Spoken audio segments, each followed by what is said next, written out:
Ito ho, bagong silang na sanggol, abay nakitang wala ng buhay sa loob ng shoebox na pinaghinalaang itinapon dyan ho sa Catbalogan City, Samar. Alam natin ang buong detalye, may balita ang Bombo Radyo Tacloban.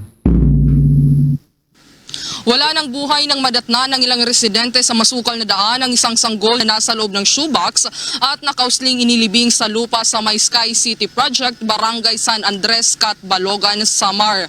Ayon kay Police Lieutenant Maria Teresa de la Cruz, Community Affairs and Development Officer Catbalogan City Police, ilang residente ang nagsumbong sa kanilang istasyon kung kaya agad silang nagsagawa ng investigasyon sa nasabing lugar.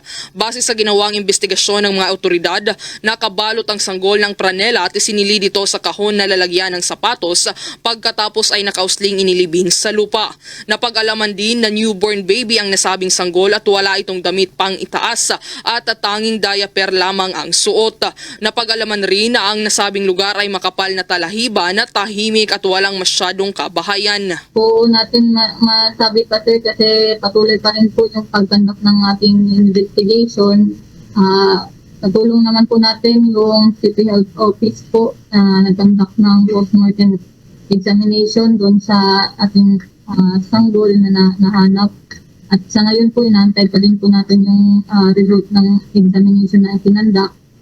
Pati po yung SOCO, tumawag po tayo, nangingi po tayo ng assistance ng SOCO. Kaya kasama po natin na nag-process ng area kung saan nahanap ng bata. Sa ngayon ay patuloy ang kanilang ginagawang investigasyon kung saan nakakuha na ito ng mga CCTV footage, kaso hindi pa nila ito nare-review. Nagkikipagtulungan na rin sila sa ilang ahensya tulad ng SOCO at Barangay Health Unit para matukoy ang nasa likod ng pangyayari.